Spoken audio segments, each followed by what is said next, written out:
Hi friends, welcome to Papayakka kitchen. నేను miss వర్చలాదేవిని. ఎప్పుడైనా మీరు ఫిష్ ఫ్రైని అరిటాకులో పెట్టి ట్రై చేశారా? ఇప్పుడు ట్రై చేయండి. ఎంతో సింపుల్గా, వంట కొత్తగా నేర్చుకునే వాళ్ళకైనా ఇది చాలా సింపుల్గా అర్థమైపోతుంది. ఎలా చేద్దామో చూద్దామా?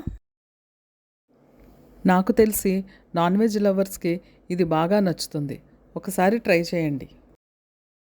ముందుగా ఒక ఫ్రైయింగ్ ప్యాన్ని తీసుకోవాలి. ముందుగా అరిటాకుని తీసుకొని శుభ్రంగా కడిగి తడి లేకుండా చూసుకోవాలి. ఆ ఫ్రైయింగ్ ప్యాన్కి ఎంత కావాలో అంత ఆకుని మనం సర్ది పెట్టుకొని పక్కన పెట్టుకోవాలి. నేను ఇక్కడ 3 ఆకుల్ని పెట్టుకున్నాను. 2 నిలువుగా, ఒక ఆకేమో అడ్డంగా పెట్టాను. ఎందుకంటే మనం ముక్కలన్నీ పెట్టినప్పుడు దానిలోనే ఉన్న ఆ రసం అవన్నీ కూడా కిందకి వెళ్లకుండా ఉంటాయి. ఇప్పుడు మనం ముందే శుభ్రం చేసి పెట్టుకున్న చేప ముక్కలకి ఉప్పు, పసుపు, కారం, గరం మసాలా ముద్ద, నిమ్మరసం కూడా వేసుకోవాలి. నేను ఇక్కడ 2 నిమ్మకాయలు వేసుకున్నాను. ఒక చిన్న కప్పు ఆయిల్ వేసుకొని శుభ్రంగా అంతా ముక్కలకి పట్టేలాగా కలుపుకోవాలి. వీడియోని ఎక్కడ స్కిప్ చేయకుండా చూడండి. అప్పుడే మీకు ఈ కర్రీ ఎలా చేయాలో అర్థమవుతుంది. నా ఛానల్ని ఫస్ట్ టైం చూసేవాళ్ళు సబ్స్క్రైబ్ చేయడం మర్చిపోవద్దే.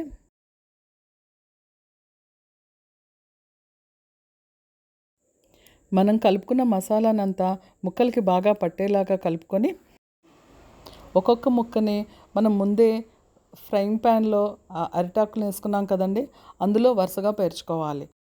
ఇప్పుడు మళ్ళీ ఆ ముక్కల పైన 3 ఆకులు బోర్లిచ్చి పెట్టాలి.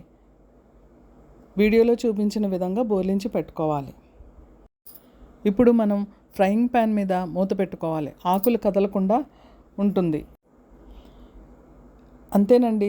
ఇప్పుడు మనం ఈ ఫ్రైయింగ్ ప్యాన్ని స్టవ్ మీద పెట్టుకొని సిమ్లో ఒక 10 నిమిషాలు కూరని మగ్గనివ్వాలి.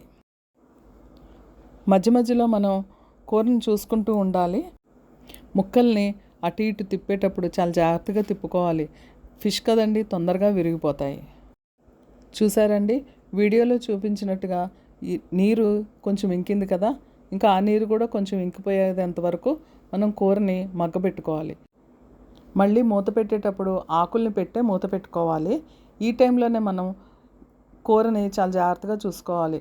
5 నిమిషాల నుంచి 10 నిమిషాల వరకు మధ్య మధ్యలో చూసుకుంటూ ఉండాలి. అంతేనండి, అరిటాకులో ఫిష్ ఫ్రై తయారైపోయింది. మనం అరిటాకులో వండాం కాబట్టి కొంచెం ముక్క మెత్తగా ఉంటుంది, కొంచెం జ్యూసీగా ఉంటుంది.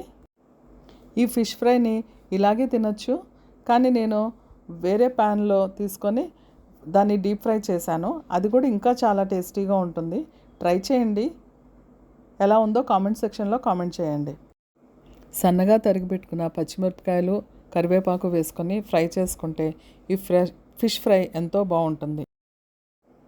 అరిటాకులో ఫిష్ ఫ్రై చేయడం వల్ల అరిటాకులో ఉన్న ఆ ఫ్లేవర్ అంతాను ఆ ఫిష్ కర్రీలోకి వెళ్తుంది. ఇంకా టేస్ట్ని కూడా పెంచుతుంది. అంతేనండి, ఫిష్ ఫ్రై అయిపోయింది.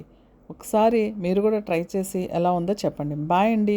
మరో కొత్త వంటతో కలుద్దాం.